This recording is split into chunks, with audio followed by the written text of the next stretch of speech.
শাওন পাঠশালা কবিতার ছন্দে ভিডিও দেখে রান্না করবেন মনের আনন্দে। নমস্কার বন্ধুরা, শাওন পাঠশালাতে সবাইকে স্বাগত জানাই। আজকে আমি বানাবো বাদশাহী চিকেন।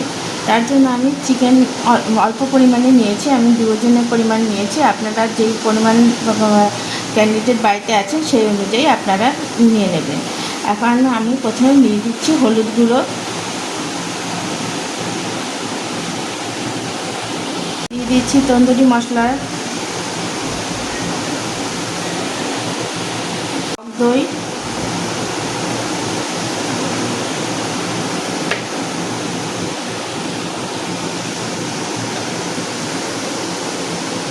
দিয়ে দিচ্ছি পরিমাণ মতো লবণ।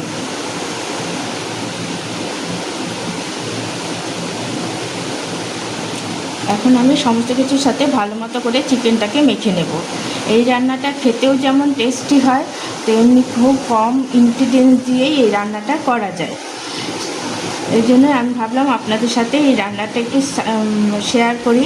আর সামনেই জামাই ষষ্ঠী আছে, আপনারা তো ভালো মন্দ রান্না করবেনই, তাই ভাবলাম আপনাদের সাথে এই রান্নাটা কম ইনগ্রিডিয়েন্ট দিয়ে করলে এবং চটজলদিও হয়ে যায়। একটু শুধু ম্যারিনেট করে রাখতে হয় বেশিক্ষণ সময় ধরে, তাহলে রান্নাটা খুব চটজলদি হয়ে যায়। আমার ম্যারিনেট করা হয়ে গেছে। এখন আমি চিকেনটাকে ম্যারিনেট অবস্থায় রেখে দেব 5 ঘন্টার মতো।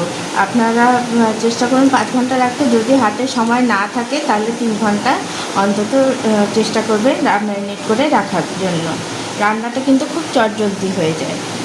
আরেকটা জিনিস দিতে ভুলে গেছিলাম, এখন দিয়ে দিতে হবে আদা আর কাঁচা লঙ্কার পেস্টটা। এখন এই আদা কাঁচা লঙ্কার পেস্টটা দিয়ে এটা একসাথে করে ফ্রিজে আমি 5 ঘন্টা রেখে দেব। সেই চিকেনটা করার জন্য আমি কড়াইতে সাদা তেল দিয়ে দিয়েছি। তেলটা ভালো মতো গরম হয়ে গেছে।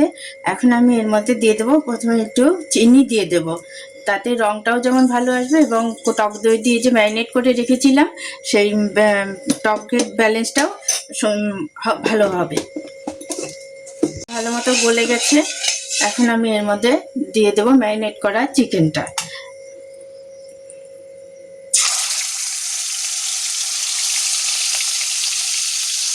চিকেনটা দেওয়ার সাথে সাথে যখন দই থেকে জল ছেড়ে গেছে, আর যেহেতু 5 ঘন্টা ম্যারিনেট করে রেখেছিলাম তার জন্য চিকেন থেকেও ভালো মতো জল ছেড়ে গেছে। এখন এই দই জলে আর চিকেনের জলটাতেই চিকেনটা ভালো মতো সেদ্ধ হয়ে যাবে। রান্নাটাও তাই করতে হবে, আলাদা করে আর জল দিতে হবে না। আমি আঁচটাকে মিডিয়ামে করে দিয়ে ঢাকা দিয়ে দেবো যতক্ষণ না চিকেনটা সেদ্ধ হচ্ছে। 7-8 মিনিটের জন্য আমি ঢাকনা দিয়ে দিয়েছিলাম যাতে চিকেনটা ভালো মতো করে সেদ্ধ হয়ে যায়। 7-8 মিনিট হয়ে গেছে, আমি ঢাকনাটা সরিয়ে নিয়েছি। চিকেনটা এখন ভালো মতো সেদ্ধ হয়ে গেছে। এই যে দেখুন চিকেনটা টুকরো হয়ে গেল, এটা সে ভালো মতো সেদ্ধ হয়েছে। এখন এটাকে আমি গ্যাস অফ করে দেব এবং অফ করে দিয়ে নামিয়ে সার্ভ করে দেবো। এটা খেতে দুর্দান্ত লাগে এবং দেখলেই নিশ্চয় খুব চটজলদি হয়ে যায় আর খুব কম ইনগ্রিডিয়েন্টস দিয়ে এত টেস্টি রান্নাটা হয়ে যায়। আর এটা করে খাবেন, খেয়ে ভালো লাগলে আমার চ্যানেলটিকে সাবস্ক্রাইব করবেন, লাইক করবেন, শেয়ার করবেন এবং কমেন্ট করে আমার পাশে থাকবেন।